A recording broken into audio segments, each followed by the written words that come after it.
G'day, we're doing a recovery ride with D Diesel today. Gotta get Zwift set up.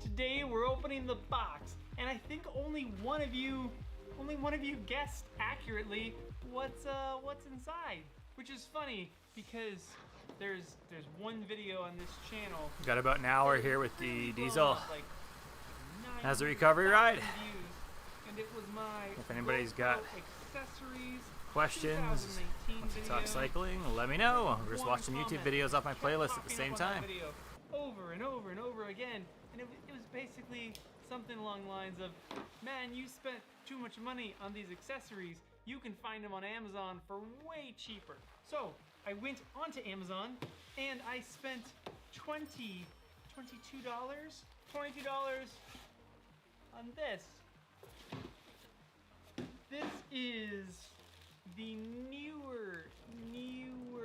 This is one of those things on Amazon where you click on it and it's got like this overview shot with a ton of different pieces for really, really cheap. I think this is a 61-piece GoPro accessories kit for $22.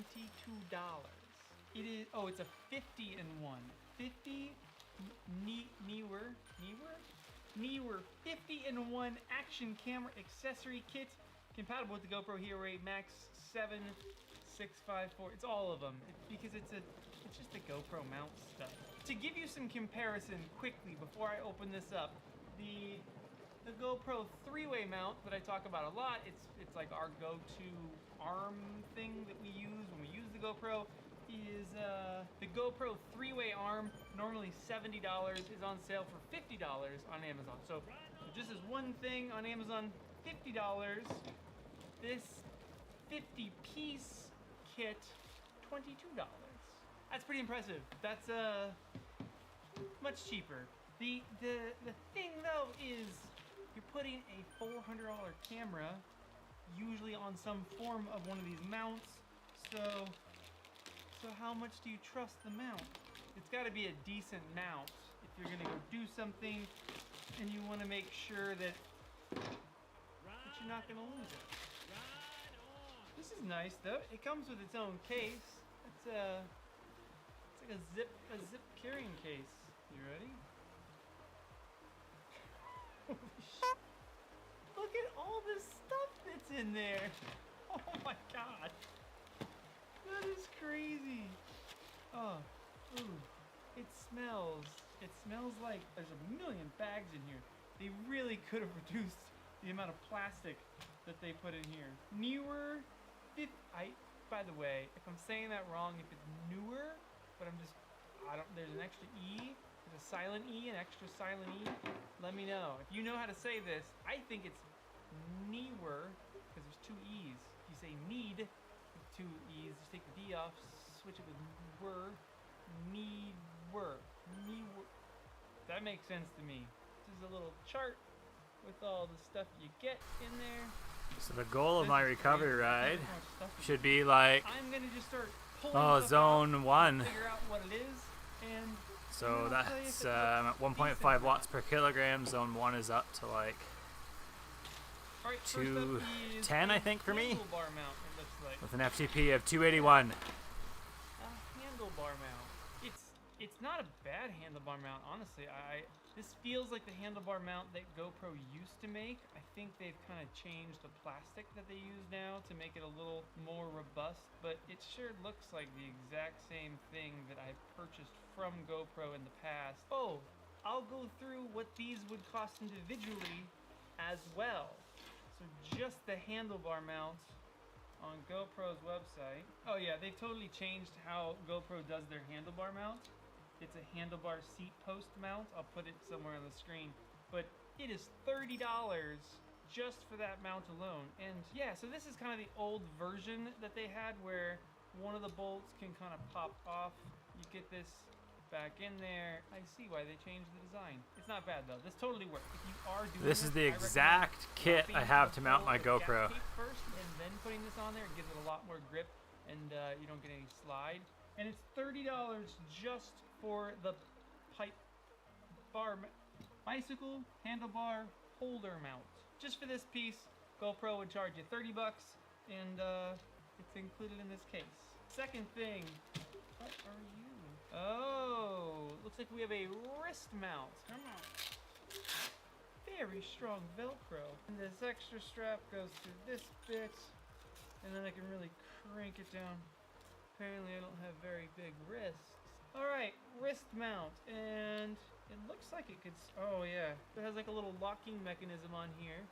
Oh, that's pretty clever. I push this button here, now it's unlocked, and I can swivel it to basically any position, it looks like. Doesn't really seem like it matters. And then once I push it on this side, now it's locked in place. So if I was like, if I was doing like, was riding something and I wanted really faced at me, I would just get my hand where I was gonna put it, unlock it, point the GoPro right at me, lock it. It seems reasonable. I just don't know why you would use a wrist mount. Who uses wrist mounts? Do you guys use a wrist mount? I never have. I don't know. Pretty cool. Seems like decent build quality. I wouldn't say it's amazing. Thought I just broke the lock.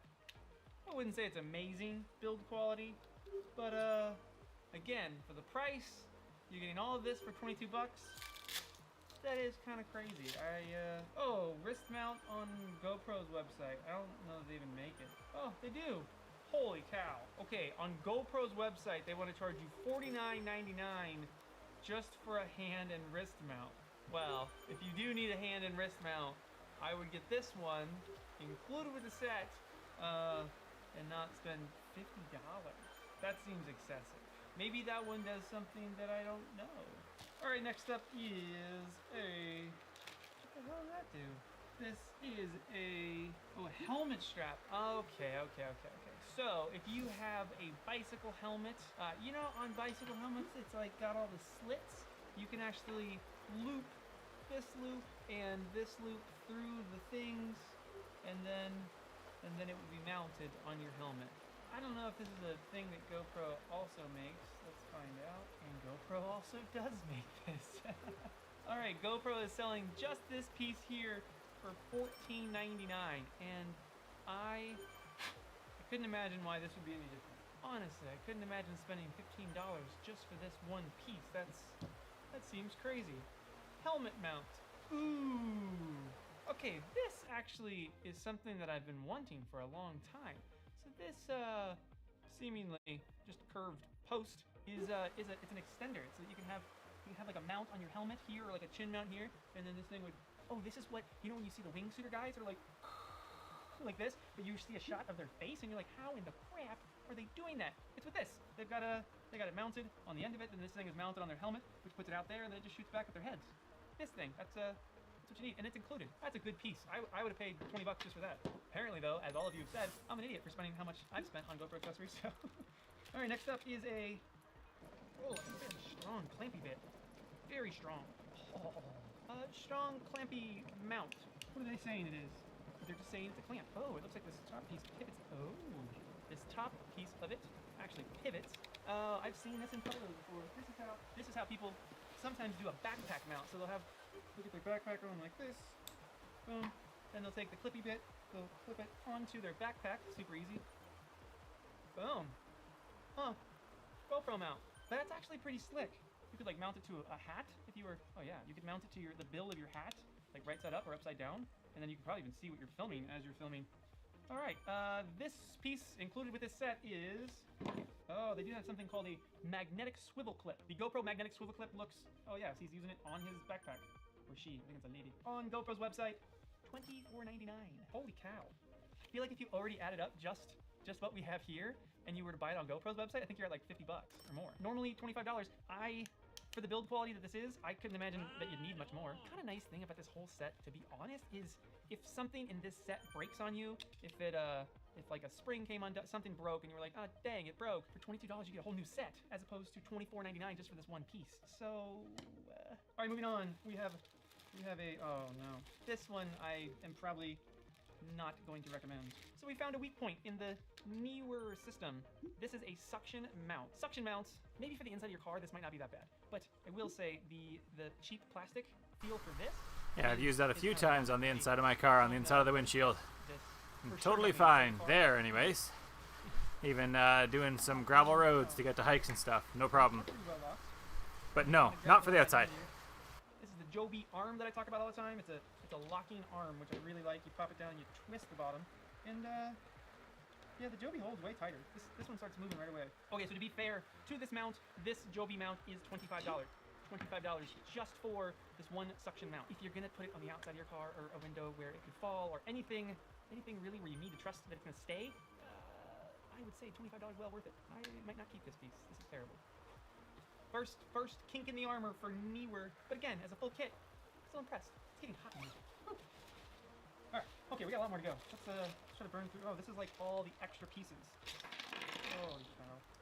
It's just a bag of goodies. Locking thumb screws. This is the raised mount for the GoPro. You mount your GoPro higher like this, or if it's a vertical mount, it can sit up like this. So like my chin mount on my helmet, I use this one. It clicks in there, and then this can sit like this. If you were using this mount on your helmet, it would go in, it would go boom, and it would stop. It doesn't go all the way vertical. Even two of them. That was nice.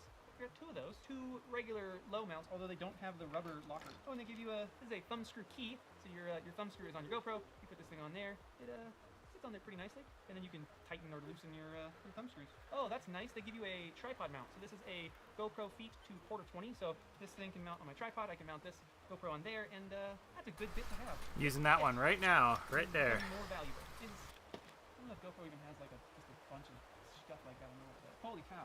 Okay, on the GoPro website, for a grab bag on GoPro's website, they're gonna give you a curved mount, a flat mount like that, thumb screw. They're giving you a long thumb screw and a short thumb screw. Oh, they're giving you this little piece, the little folding piece, and they're giving you two of these mounts for $19.99. Wow! I did not know that. I don't think I've ever bought them because I always keep the ones that come with the GoPro, so I never need to order them. But to know that they sell that little bit for $20 that's silly. You get this whole thing for $20. This kit is worth it, 100%. If just is it worth it, buy it, 100%. All right, next up. I must go faster. This is a wrist strap for the remote. I have no idea how the remote would mount to this, but it's a wrist strap. It's a good Velcro strap, though. I feel like if you didn't use it for this, you could use it to wrangle a cable of some kind. Wrap up cables. Use this. Next up, a bag. They've given me a drawstring. It's probably for all this crap. They give me so many of these pieces, they give you a little bag to put them all in. All right, this is a head mount. What? How's that look? Should have mounted before I put the GoPro on there. Ow, shit. All right, GoPro head mount included in this kit, and on the head strap on GoPro is $20 just for this one piece. And it's a good head strap. It's good about. How can they give you all this stuff for $20? I feel like I'm being more and more giddy about this set. Did I mention yet I'm giving this set away to one of you? I'm gonna give it away. There'll be details at the end of the video how you can win this. The next up is, oh my gosh, shut up. I think this is a chest strap. It is a chest strap. Shut your mouth. Chest strap's always awkward to put on, but look at this thing. Boom. It's the chesty. It's the GoPro chesty. This thing is $40. I use that for my cycling videos, riding, when you get the shot of my handlebars. The old GoPro one, which is the one that I have, which is the one they pretty much just made a mold of, and they were like, boom, we're gonna make that, because that's easy. The new one looks like it's got like a pad behind it, maybe, like a larger pad, but it's $40 just to mount your GoPro right here. Chesty. This is all $20. I feel like they're losing money on this. Okay, these I don't need anymore. These are the, remember when you had to put your GoPro into a case to go in the water? It would fog up in there. It would get moisture in there and heat up. These are little dryer things you put in there. It absorbs the moisture, and then you don't fog your lens, but we don't use them anymore. Or I don't use them anymore. I'm gonna hang on to them. It's nice that they included them. Maybe if you're still running a GoPro 4, you might need those. Next up is a monopod. Extending monopod. This thing is not... It's terrible. Gave it to my kids to use for their action cameras. Yeah, not the strongest. Still terrible. They broke it. Look, It's just not good. A little bit, try to get that tight, and then if you were just walking around, like you weren't doing crazy activities, you were just walk into town kind of using this to maybe vlog or using this to shoot this way, and you were like, I'm just trying to pick up some cool shots on vacation. You know what I'm talking about? I'm on vacation, man. I'm gonna just pack this nice and tight, tuck it in my pocket, pull it out like that, and go, bam! Look what I got, a selfie stick. Hey-oh. Again, $20 for all of this. This is one of the weaker pieces in the set, but decent still. Just don't do anything GoPro-y with it. Just don't use your GoPro with the GoPro mount. Next up is, oh, I'm gonna say this is not great already. I can just look at it and tell. These are like giveaways at a lot of trade shows that I go to. They just give stuff like this away. They're like, here, free tripod. And you're like, yeah, but the tripod sucks. So, second to last piece. I'll explain. The second to last piece here is, looks like a floating bobber. Yeah, floating bobber. This, which I have needed in the past and not used and then lost my GoPros. This is to float your GoPro. So you go out snorkeling, you go swimming, you do something where you might, maybe you're surfing and you want to hand hold everything. This bit mounts there like show, and then if you drop this in the water, in theory, it floats. And it doesn't let your GoPro sink to the bottom of the ocean, like I've had a bunch of my GoPros do. Oh, I hate losing GoPros. That's Very true. My kid dropped it grip thingy. It's not tubing.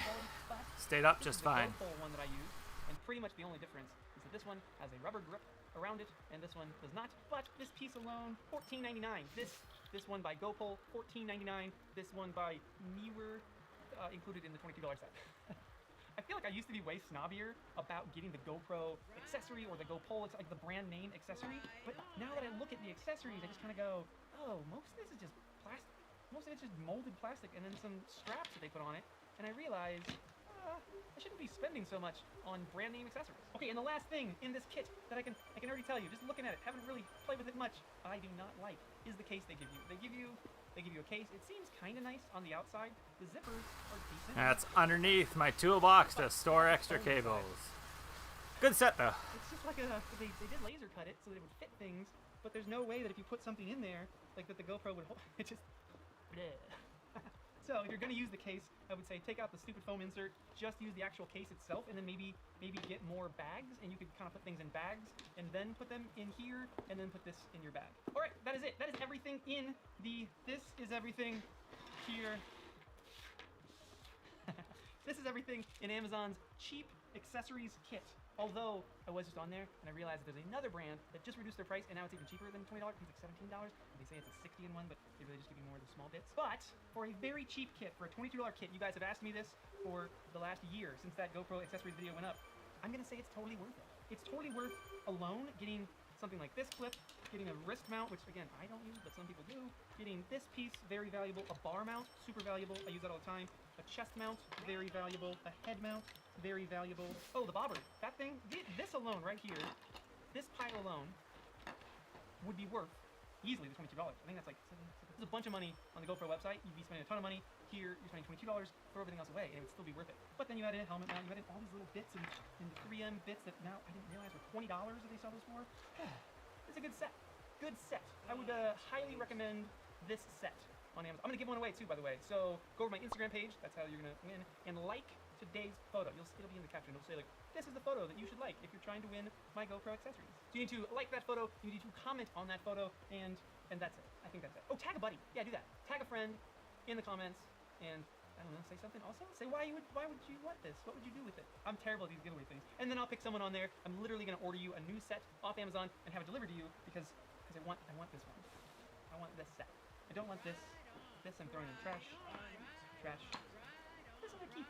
I don't know. I do like that it does that. All right, that's it. I did it. I reviewed the cheap accessories on Amazon, and you were right. Yes, buy the cheap version of most things, except definitely don't buy the cheap version of this. I'll link this thing below. This thing I use so much. It's so good. One thing I'm bummed this doesn't come with is it does not come with screen protectors. I do highly encourage, especially on the Hero 8 Black with a non-replaceable lens, for sure buy screen protectors. I'll link them below as well. Screen protectors, put them on your GoPro, put them on the front lens, put them on the rear screen. Totally worth it. That's it, guys. That's all I got today. I did it. Now you can't yell at me anymore. And you were right. Cheap GoPro accessories. Pretty good. I have so much plastic to pick up now. This is ridiculous. Why are they using so much plastic? Right on. Totally unnecessary.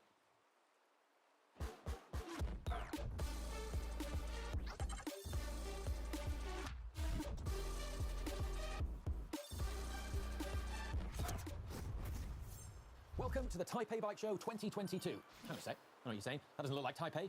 That looks like GCN Megabase. Well, yeah, it is. That is where I am right now. Unfortunately, due to ongoing travel restrictions around the globe, we haven't been able to get out to the show again. But fear not, we have managed to infiltrate the show with some undercover GCN operatives who've managed to, well, spot and film all the latest and greatest hot tech so we can show you, which is what we're going to do now.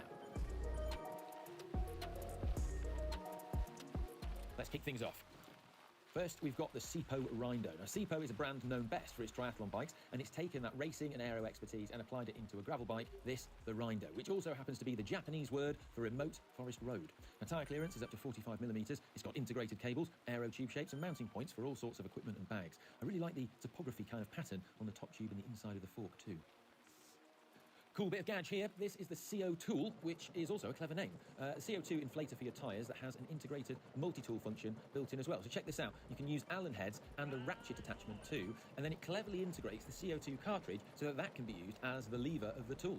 Neat idea.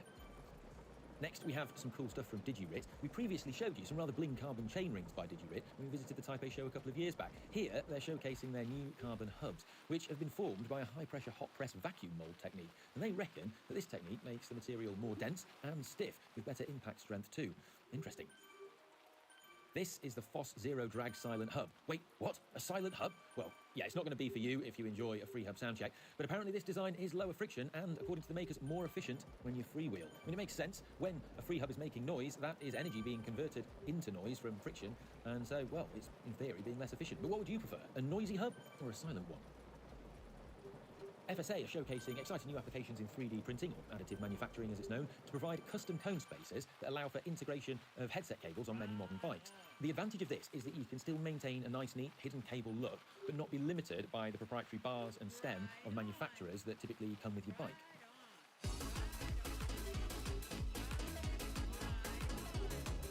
Next, we have the Lightmove e-bike tail light. Now, this is a really innovative idea that integrates a tail light onto your e-bike with the brake lever. As you pull your brake lever, the light can come on or become brighter, if it's already on, to alert other road users that you're braking.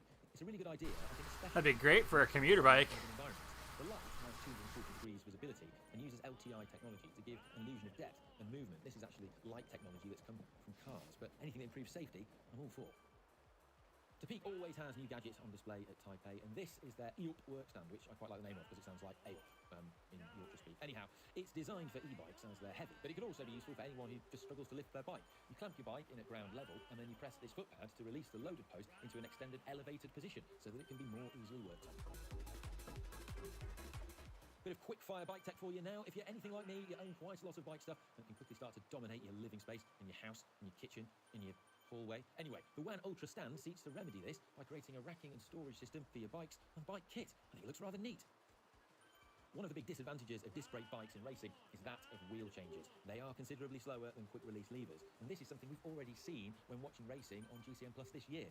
Fulci is looking to solve this with a clever quick-release through-axle design.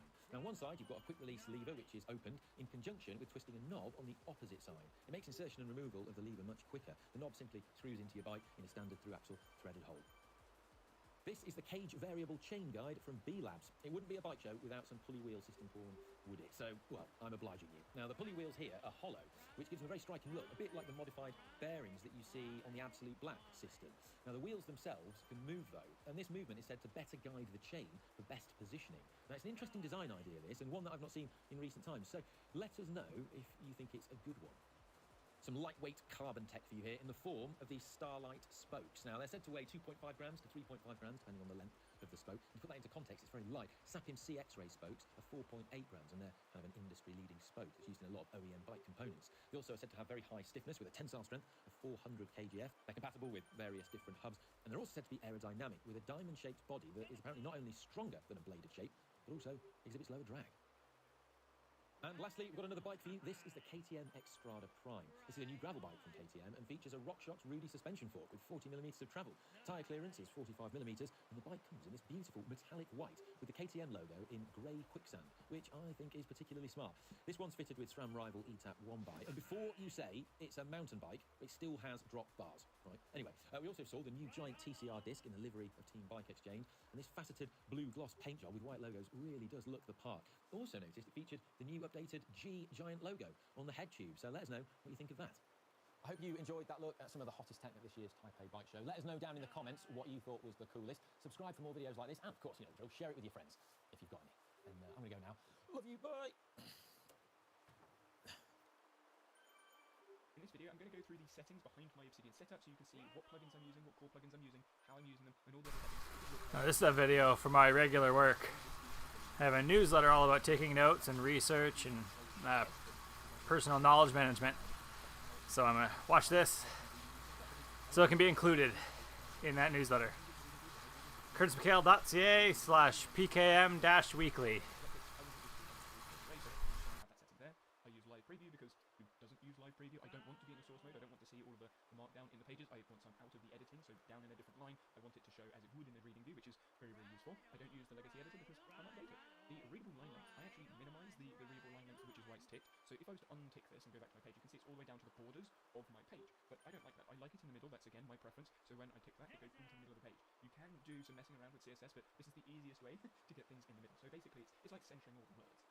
Straight line length I don't use, and show front matter I don't use. I don't use this because I'm not in the reading view. If I was in the reading view, maybe I would use it, but I can see the front matter because I can edit it straight away. What is front matter? Front matter, that's this. This is the front matter of the page, which is basically the aliases, the tags if you've got them in here, and then this information from the community plugin, which I shared in the last video. Then we got the fold headings and the fold indent. I think this is a mandatory setting for most people. This allows you to fold anything underneath the heading and fold anything underneath an indent. So if I add in a heading into this page, I can't spell, but and then add some letters, you can see this triangle has appeared, and then I can fold it underneath, and then if I indent something underneath there, I can then indent here, and that is a setting that you need to set up inside of the editor panel. Moving down, show line number, you can show each line number on a page. I don't want to do that because I don't use Vim or anything else that really needs help. I don't really need it to help me navigate around the pages. We have line wrap, so I can wrap the lines within the first window. This is one of those things that if you want to be able to scroll all the way to the right, you can unset this. So if I turn this off and then come into here, and then I'm just going to type a lot of letters and then go, you can see the page is now going. The page is now going with it, and we have a scroll. But again, I don't like seeing this scroll, so I don't want that to be there. So what I do is I line wrap the page. So that may be a setting that you need to change. Set the right text, blah blah blah. Don't use it. As you can see, the settings, the spell check settings for me, I needed to turn this on. So if you want a spell check inside of Obsidian, you need to turn this on, and you can actually add things into your dictionary. So these are the things I've added in my dictionary so far. I can only check in English. All the square brackets up in place. That's one of the functions. If you take from the default location,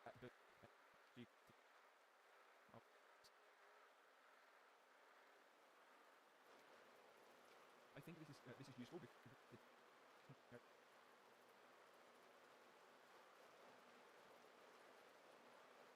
plugin, so you can save certain workspaces which are every day, and then my board view is here. I don't use this one as much, but this just resets everything. Alright, let's just go through that one. I know what it's about, so I can include it in the list. And I have my own course about this tool, so I don't really need it my own. Setup because that's the most up-to-date setup that explains how I'm using Obsidian at this point in time. This is the Lockpicking Lawyer, and today I have a remarkable lock impressioning product that you've probably never heard of before. This is the Tag 5 Industries 5th generation lock impressioning lightbox. To understand this product, I think you need to understand its creator and the owner of Tag 5 Industries, Russell. He's an Australian who comes from a multi-generational family of locksmiths and was trained in the craft starting from when he was a child. Rather than using his talents in civilian life helping with lockouts and rekeying, he found his way into government service where he spent his life traveling all over the world and practicing his craft as a covert entry specialist. Now, one of the mainstays of covert entry is key impressioning, which makes some sense if you think about it. It can either be done all at once or incrementally over time without ever spending more than a few moments in front of the door. In either case, you end up with a working key afterwards, so you own the lock. This lightbox was conceived and constructed to allow covert impressioning, though it also has a lot of uses for normal civilian locksmiths who impression in the field. Most often when you see lock impressioning in Locksport, it's done on a bench with very bright lights and a large magnifying lens or jeweler's loupe to allow the impressioner to see the tiny and often subtle marks that are left on a key blank. Obviously, that's not an option in the field while you're trying to be covert. So with that in mind, let's take a closer look at this product.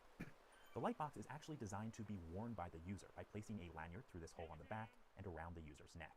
Then, while impressioning, you can place a key through these plastic flaps on the side and look through the magnifying lens at the marks on the key. The lightbox has two different color LEDs inside that were selected especially to highlight impressioning marks. The orange LEDs work best for brass keys like this one, and it also has blue LEDs that are a little better for nickel silver.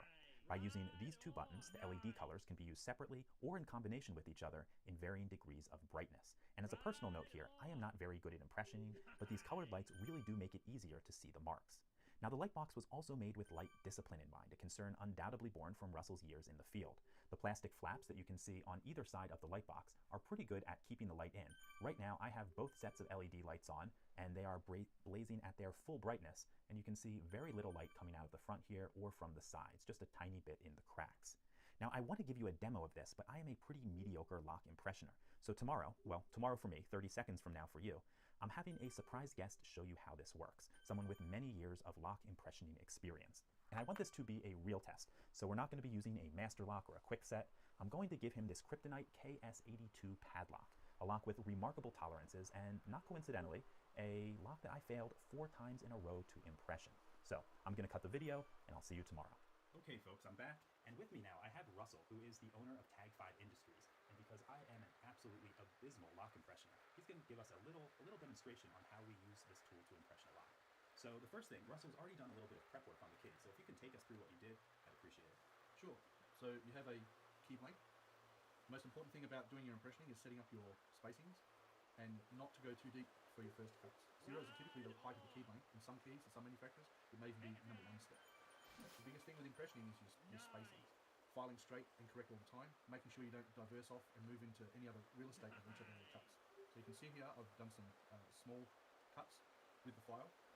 Now with the filing, the file only cuts in one direction, and that is the forward stroke. And what you should do is, while you're filing forward, is use the full length of the file and lift off. Don't stop on the key, because the key is then going to get messed up by the file and be difficult to see the marks. If we go any further, can you tell me what the tool that's holding that key is? This is a pin vise that's typically used by jewelers. It's a quick release type of situation. It has a screw head that clamps on both sides of the key, and it's a flat surface.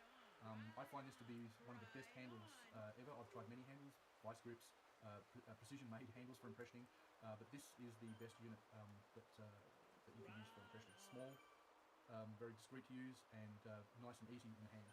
Okay, well, let's get to impression. Show us how it's done. Right, so what you do is I always call this 12 o'clock. Welcome, single viewer. If you have any questions, want to talk about stuff, go for it. Put it in the comments. I'm watching some YouTube videos and doing a recovery ride with D Diesel. Even that, I can feel my legs are tired.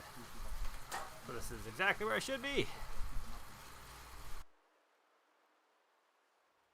Okay, upon testing or inspecting the key blank, I've got a mark on number 4.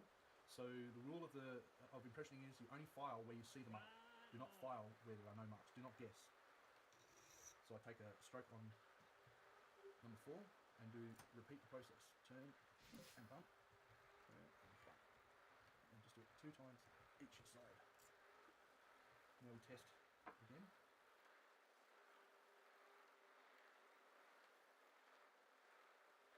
So on this check, I saw a mark on position 1, position 2, and position 4. So I'm going to take the file and stroke through on those and retest the key again. And bump, bump, bump.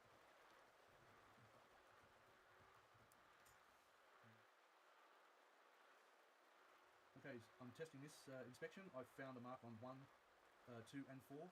I'm seeing a mark come on 3, but it doesn't look like a proper mark as yet, so I'm going to... If you want to follow me on Strava or Zwift or anything, there's links in the description for that stuff and to all the gear I use.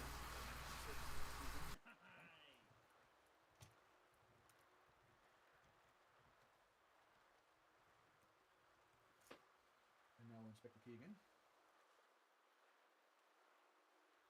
Okay, inspecting the key, we have a mark on 2, 4 and 5, so we're going to go through on filing those. 5 is in an awkward spot being on the tip of the key, but I use my finger as a guide to keep the file straight. If you want to, you can scribe lines down the side of the key blank, give you as a guide. Put the key back in if you want. Inspect the key. Okay, inspecting the key, we had a fabulous mark on number 1, and there was one on number 3, but it was a bit iffy. I'm not going to guess that. I'm definitely going to take out number 1, and then we'll check. So now we'll put the key back into the padlock and bump,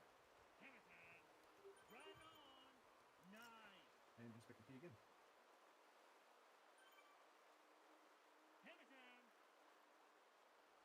inspection, we had 1, 3, and 5. So again, single stroke on the file.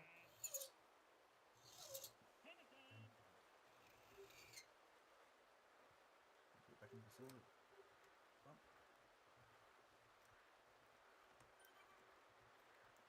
Then inspect.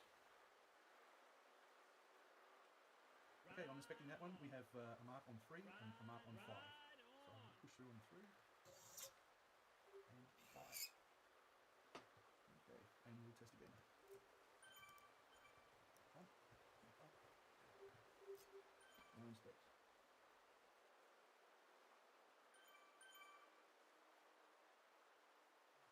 Right, on inspection, I noticed on spacing 1 and 2, the pins are not marking, but they're polishing the top of the top pin. Yeah. Mark on number 3. I will file all. Because I don't have the. So I'm going to take it. 1 and a mark. And inspect.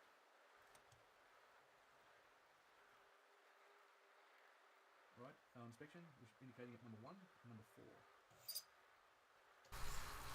I enjoy the lockpicking lawyer, but this is just a little slow for me. So you can fast forward through that video.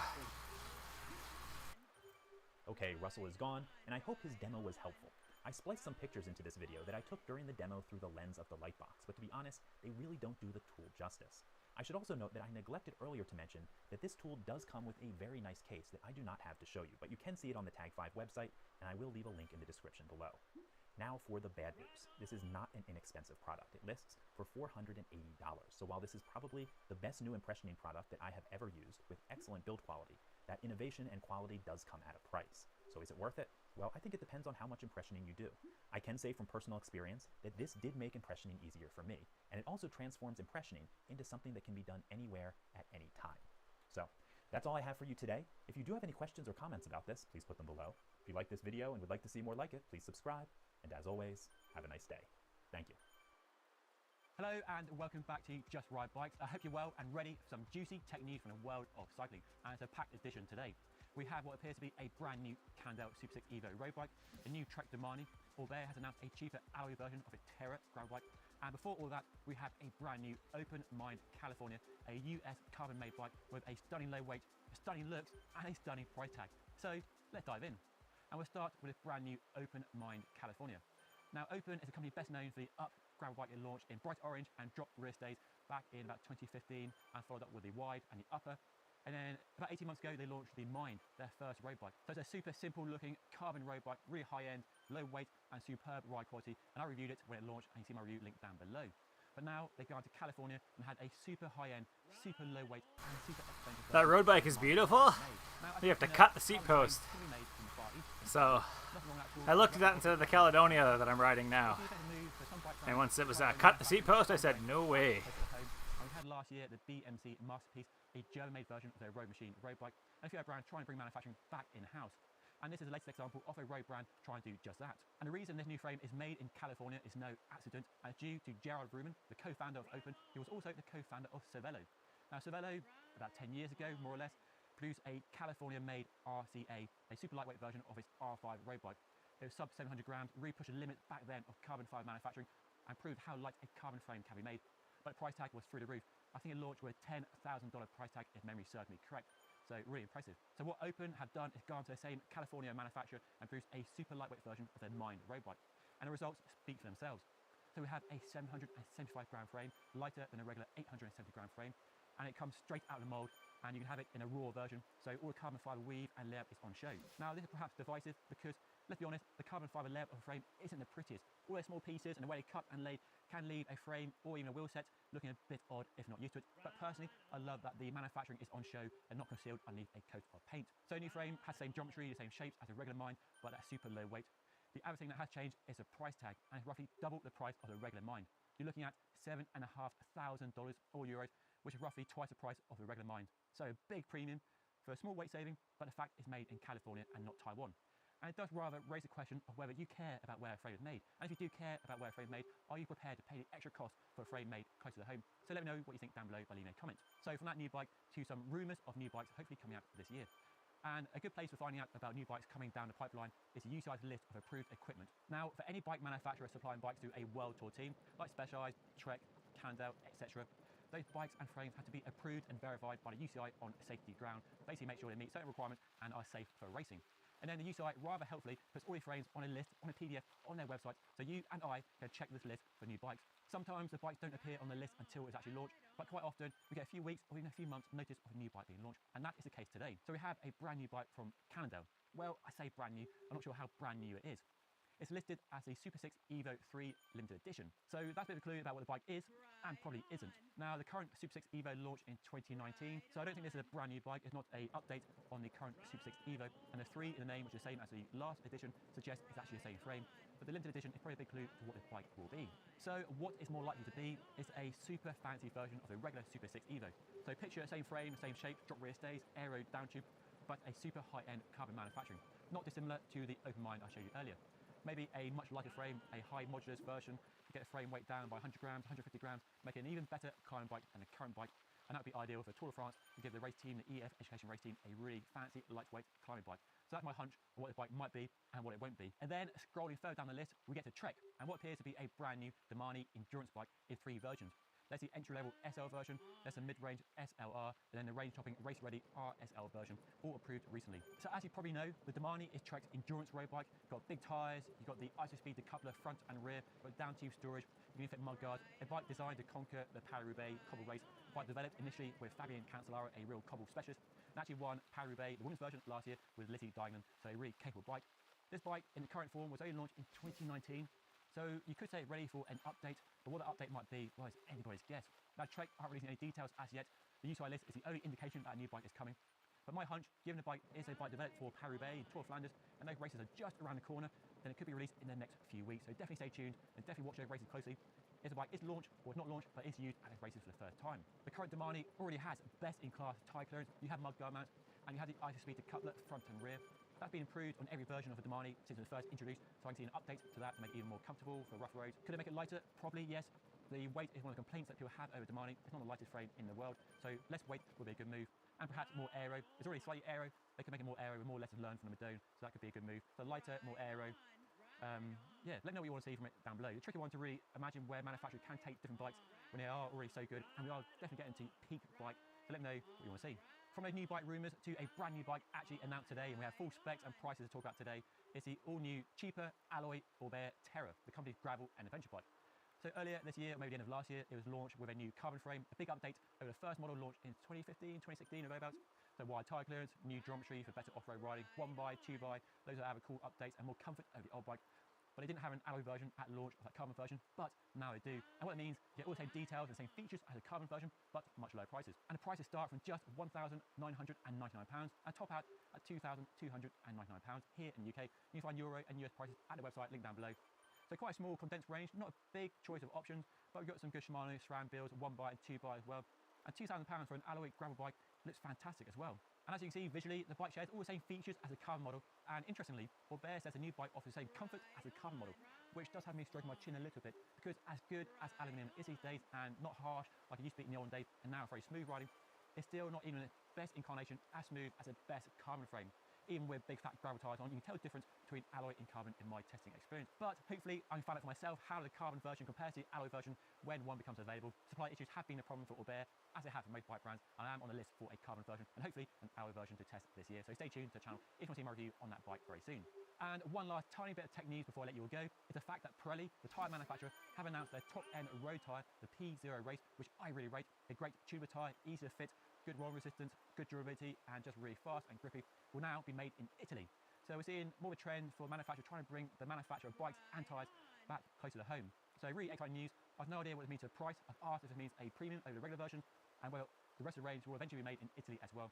But definitely an interesting move as more brands try to bring back manufacturing closer to home. So one to look out for sure. And that concludes this week's roundup of interesting and juicy. And they're trying to control their supply, right? So lots of people are doing. I know Western Canadian Kayaking years ago when there was a Kevlar shortage, they like bought up everything they could find and had it all shipped and just stored it for like 5 years, so they didn't have to worry about increase in pricing. We're here with Matthew O'Brien, an amazing creator, creative YouTuber, videographer. Matthew, you've done a lot of stuff. And today we're going to talk about being an honest creator in terms of making money as a creative. But before we get into that, can you just give the audience here a little bit of introduction about who you are and what you do and those kinds of things? Absolutely. First of all, thanks for having me, Josh. I'm really excited to have gotten to know you over the last month or so through our Discord server and get to know your channel. So thanks for having me. So I come from a background not working in video, but creating videos with my brother in the front yard with a VHS camcorder, all the way through acting school, film school, running my own company here in Omaha, producing videos for corporate clients, and now the last 4 years creating content on YouTube. So this has been kind of a wild ride, but I feel like it's really come full circle for me for those days with my brother shooting videos in our front yard to now making videos myself on YouTube. So I'm really excited to talk about everything that we have going on, whether it's the business brand strategy I'm excited to talk about everything from working brand deals, being an honest creator, all that stuff. Very cool. Well, I'm happy you're here, and as you said, and I concur, it's been great to chat with you, and you have some great expertise and experience to share. And I think it's important that we are more open in talking about these sort of the business side of being a creative, because I think it's hard for a lot of us, and I think it's helpful as we discuss it and share our wins and losses and sort of mindset and things like that. And so first of all, people should go check out your channel. Of course, I want to give that a pitch because there's some great stuff in there. A lot of good stuff about editing and Final Cut and stuff like that. So, and Matthew's one of the people I love talking to because you're so matter of fact about a lot of things and just, I don't know, very like authentic. And I think that's part of being an honest creator is that which is one of the main things I want to talk about, is that I've talked about before on my channel is, the authenticity with your audience, being true, and being transparent and those sort of things. But there's a whole part of being an honest creator, I think, from the business side of it, because as a creator or creative, I think we struggle with the business side of it. And I think just in society as an artist, like we don't want to charge for things a lot of times with our work, or we don't think it's worth a lot of. Can you talk on that a little bit, why that's a stigma, or, why do we feel that way as artists? Yeah, I think, for me, in my own experience, a lot of it comes from, doing what you're passionate about and then charging it sometimes feels like it's a paradox, because you might be saying to yourself, well, I'd be doing this anyway, so it feels awkward to be charging for it on top of it.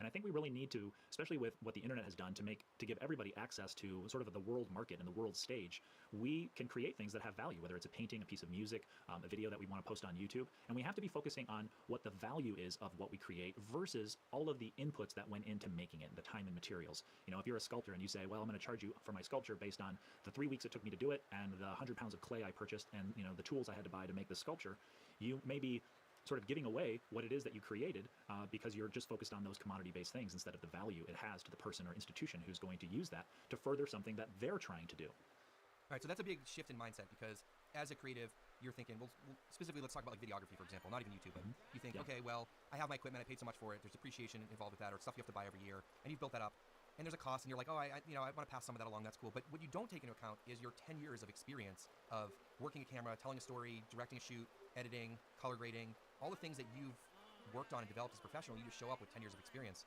How do you get that across to like clients, and how do you like present yourself in getting the worth that you think you deserve?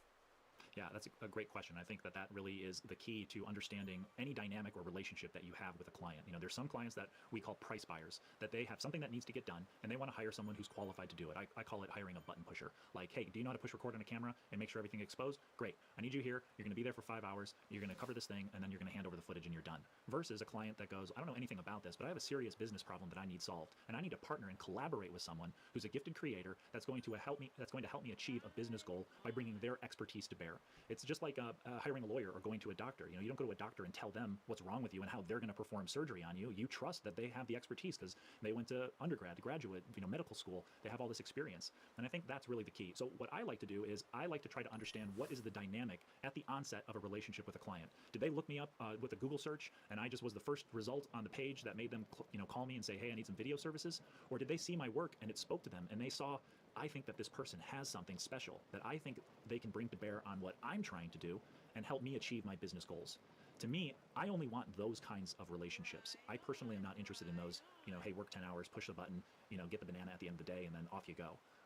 That doesn't excite me. So as a creator, the same thing applies to potential brand deals. I want that dynamic with brands, not, hey, we saw that you have 15,000 subscribers. Can you make a video about our light and we'll pay you $500?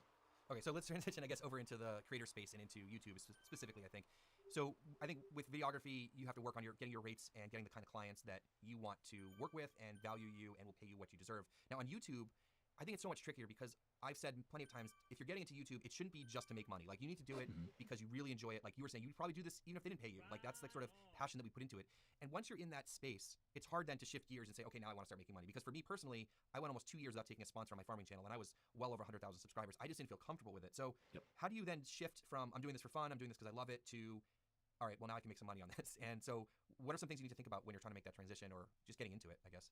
And I think that question's great because I think it falls under this umbrella of honest creators, right? And a lot of what we attribute an honest creator to is what I think you are, what I feel I am, that we are creating because we are mission based. We have a mission. You had a mission with your farming channel to teach the world how to do farming from the way that you see it being done, right? You have a very specific view, voice, worldview on the craft of farming, and you want to bring that information to bear. You want to save people pain. You want to save people headaches. You want to help them. You genuinely want to help people, right?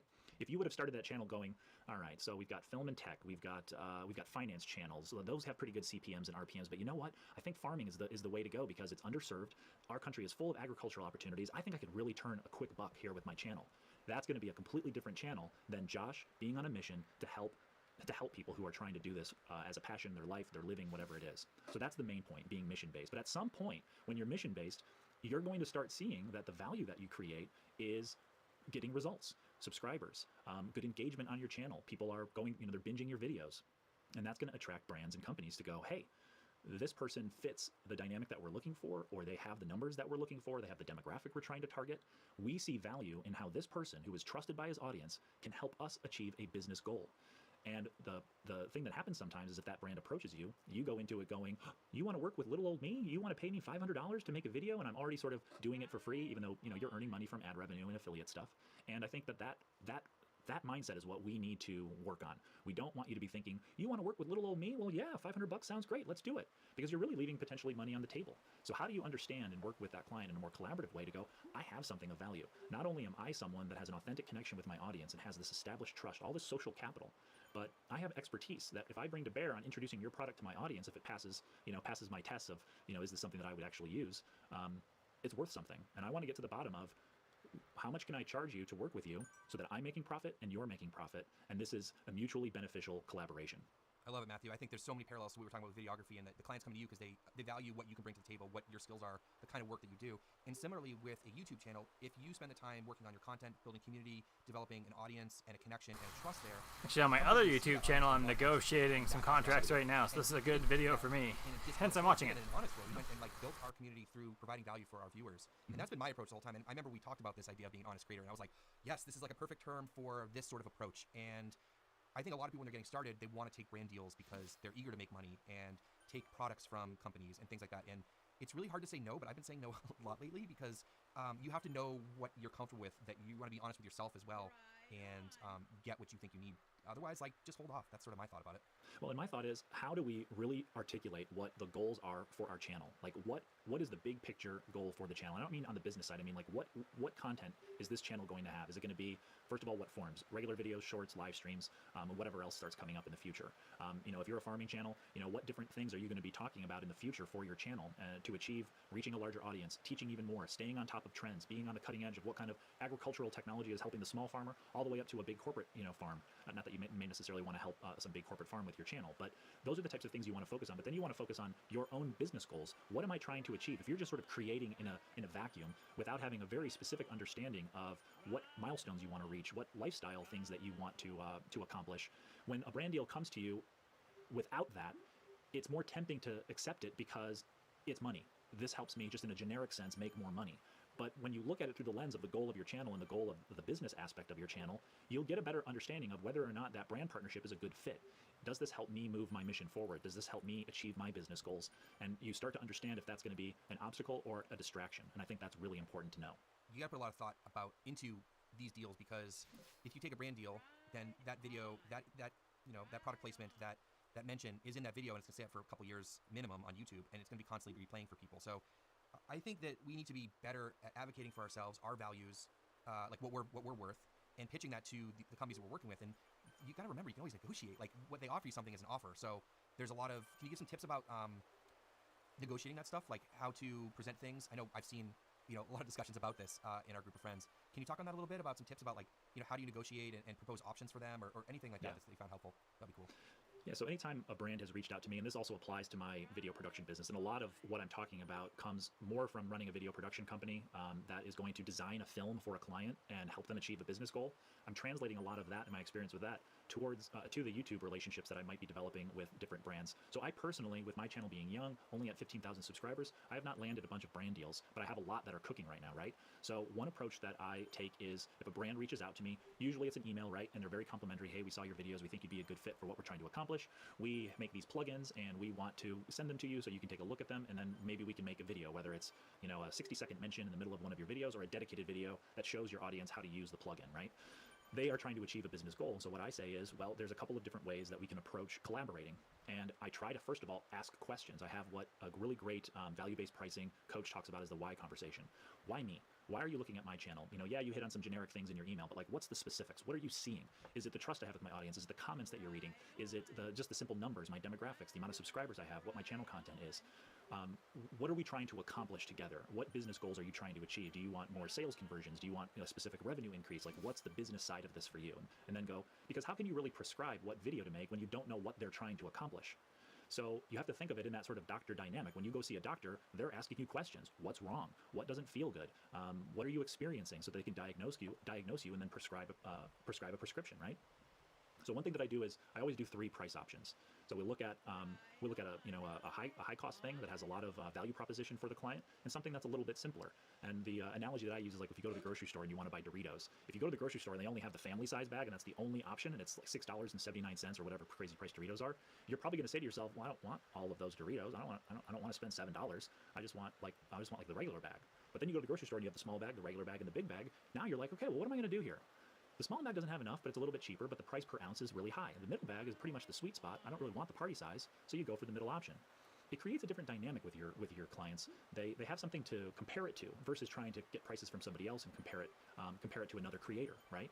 So that to me is the first step. Don't think about giving one price for what it's going to be to make a video with you. Give the client options, whether it's options between the type of video it is, or it's the same kind of video, but you know, it's like a Dropbox, right? You can buy the basic Dropbox, you can buy the middle one, or you can buy the top one. And you see the green checkboxes. This one has a bunch more green checkboxes, and this one has all the checkboxes. Price your videos like that, each one adding something that's of value to the client, and increase the price accordingly. Yeah, you see that. Yeah, before you get to that, I see that strategy a lot, like you just mentioned, like Dropbox or things. But I think back on a story my wife likes to tell. She worked in a scuba shop when she was in college. She went to school in California, and they had like three flipper options or fins or whatever. It's like if you gave them 20, they would never be able to decide. Too overwhelming.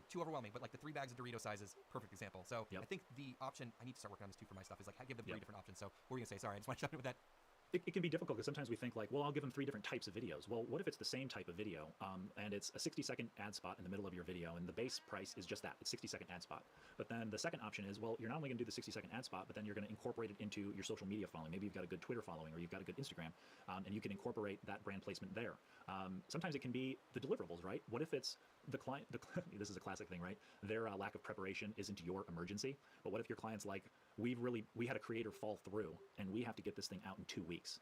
And normally, your turnaround time for a video is, let's say, 6 weeks. Well, you could say, well, here's the price for a normal 4 to 6 week turnaround time for a video. It's $2,000. Well, option 2 is accelerating that turnaround time to 2 weeks, but it's going to be a premium cost. Like, I'm going to basically wipe my calendar to focus on your thing. For me to do that, you're going to pay a premium. So maybe it's $3,000 or $4,000. Maybe they value unlimited revisions. And you say to yourself, my base price is you get 2 revisions, period. If you didn't give me a script or get everything loaded up front so that I know what I'm doing, and you just want me to keep revising this thing endlessly, well, you can pick my top option. Unlimited revisions, it's $5,000. And I'll revise it all day long, because you could revise it 30 times and I would still be wildly profitable at that price. Right. So there's a lot of things that I've struggled with, and I think a lot of other people struggle with too, because there's that confidence you have to ask for what you think you need to get. I think there's part of that. There's also the I don't know what to charge. So that's a whole nother thing that I think is hard, because it's not like there's a going rate for, if you have a YouTube channel of this size, you charge this much per video, because all the videos are different, all the brands are different, like your audience is different.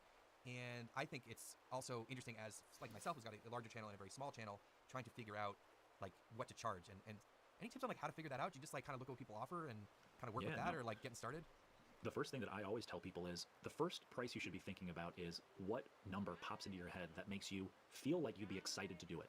Now, we all have to do our due diligence, right? You have to know, if I spent X amount of hours working on a video, these are my like foundational costs. You know, like even when you price based on value, you have to understand what your costs are. If I produce a video for a client and it's a 1-day shoot and we've got a week of post-production, I have to hire this person and that person, there's costs associated with that. I need to know that foundation. But where I always start, especially as a creator, because for a lot of us, we're doing this on our own, right? We're just a sort of singular person. We're not hiring help necessarily. I'll just sit there and go, what number what's the bottom number that makes me rip the sheets off my bed and wake up in the morning, let's do this, let's party, let's get this done, that I get really excited about. And then I try to build from there. I try to think, what's the dynamic with this client? What's the emotional labor that's going to go into it? Are they kind of disorganized and they don't reply to their emails and they send me wishy-washy things that they need me to include? If I have a relationship with them, have they sort of forgotten stuff in the past? Do they tend to need reshoots of stuff because, oh, we forgot to tell you this thing, you need to work this in? You start factoring in those things like emotional labor and again, the client's organization and sort of, are they with it or on top of their stuff? So I come often from a place of emotion. What number do I need to hit to feel pumped about helping them make a profit as a business? That's a great way to think about it. I've had that thought too, where you're like, I do it for this much, but like this much, I'd be really pumped. Like if I got this much, I'm gonna be excited. And I think a lot of us fall into that trap of just charging what we can get. All right, I think we're about to wrap up. You have sort of regret. It's an hour, something 30K. like, I'm really, I'm just So doing it. 30K a day You're gonna get excited gets about me it. ahead Perform better, you're gonna on get $10,000 more or And I also $10,000, think if you can 10,000 kilometers understand- in the year. So I think that's it. I'm trying to do 100,000 meters too, so I'm short on that, but I'm climbing the Alp on Wednesday. Whew. I'll end this. So,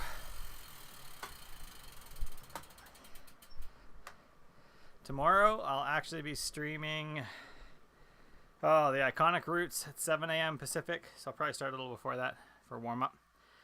And then we'll stay after for cool down. Thanks for joining. You can find links to everything below, to all the gear I use, to my profile, stuff like that. Have an excellent day.